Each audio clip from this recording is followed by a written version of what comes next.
Immersion traveling gives you time to really explore the nooks and crannies of a place, slowly soaking up the culture, the feelings, and passions of the people on their terms. It's fun to play tourist and go to the popular points of interest. I was heavily impacted by my visit to the World War Museum in Meaux, France. Yes, it's a tourist attraction, and it was an incredible learning experience.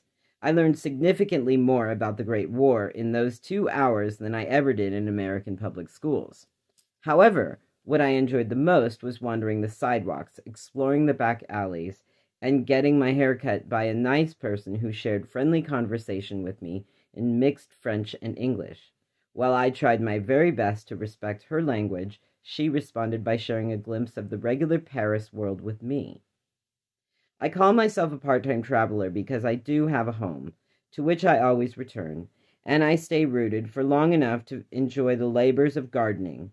I return to the road as frequently as circumstances allow me. I don't mind having an itinerary, some direction, a destination to get excited about reaching. And while I'm always in a hurry to get to my next trip started, I like to take my time, driving slower, making more stops, and talking to birds and squirrels along the way.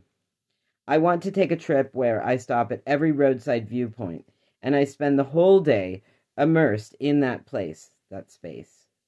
Watch the ants crawl by and pay tribute to the sun as it too crawls along its circle in the sky.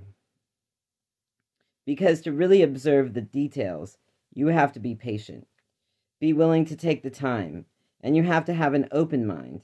You have to be willing to immerse yourself in the experience of observation in order to fully grok the moment. Let it feel like an eternity. When time is no longer important, hold on to that moment internally. Breathe in, breathe out. You are part of this world you're observing. For a writing assignment in college, we had to write a 5-page essay on the observations of an apple. 5 pages, describing one apple. There could be no research, no statistical facts, no recipes for pie or directions on how to include them in your diet as a healthy snack. No, this had to be 5 pages of absolute observation. A lesson in patience and total immersion. I thought the teacher hated us. He must be laughing on the inside. But no, the lesson was well crafted, the outcome quite rewarding.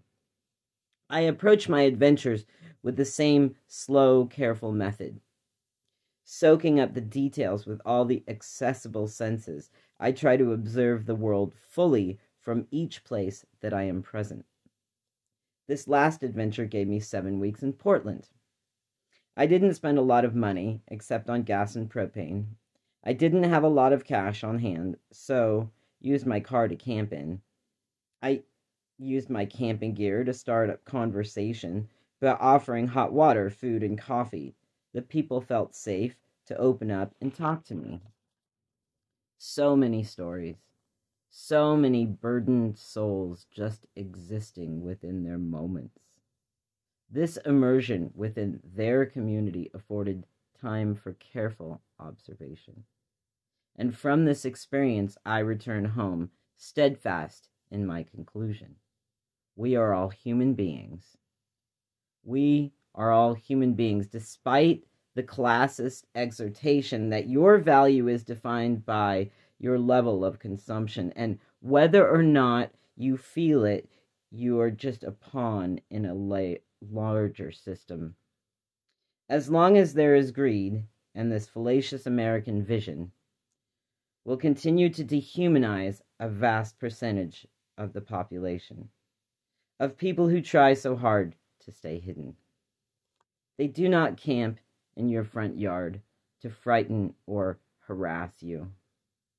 They set up their tarps and tents intentionally away from homes because they are afraid to.